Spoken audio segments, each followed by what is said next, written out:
குட்டி யானையும் பொம்மை கடையும். ஒரு காலத்தில் காடுகள் அழிக்கப்பட்டு நகரங்கள் பெருகிக் கொண்டிருந்த காலம் அது.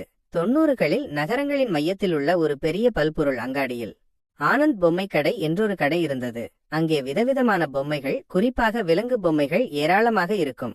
அந்த கடையில் அப்பு என்ற ஒரு குட்டி யானை பொம்மை இருந்தது. அப்பு அழகாக இருந்தது, ஆனால் அதன் துதிக்கை சற்று நீளமாக இருந்தது.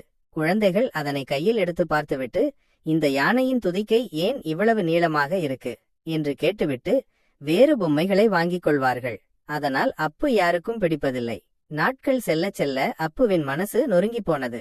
நான் ஏன் இப்படி இருக்கிறேன், என் துதிக்கை மட்டும் ஏன் வித்தியாசமாக இருக்கிறது என்று அப்பு தனக்குத்தானே பேசிக்கொள்ளும். ஒரு நாள் அந்த கடைக்கு ஒரு முதியவர் வந்தார். அவர் ஒரு வனவிலங்கு ஆராய்ச்சியாளர். அவர் ஒவ்வொரு பொம்மையையும் உன்னிப்பாக பார்த்தார். அப்புவை எடுத்தவுடன் அதன் துதிக்கையை பார்த்து ஆச்சரியப்பட்டார். ஆஹா, இதுதான் உண்மையான ஆப்பிரிக்க யானையின் துதிக்கை. இவை உணவை எடுக்கவும் தண்ணீரை குடிக்கவும், ஏன் ஒரு பெரிய மரக்கிளையை கூட பிடிக்கவும் பயன்படும் என்று கூறி அப்புவை பெருமையுடன் வாங்கிக் கொண்டார். முதியவர் அப்புவை வாங்கிக் கொண்டு போனதும் அப்பு மிகவும் மகிழ்ச்சி அடைந்தது. நான் குறை என்று நினைத்ததே என் பலம் என்று எண்ணியது. நீதி, உன்னுடைய தனித்துவமான குணங்கள்தான் உன்னை சிறப்பாக்கும். ஒரு குறைபாடாக தோன்றும் ஒன்று சரியான நேரத்தில் உன் பலமாக மாறும்.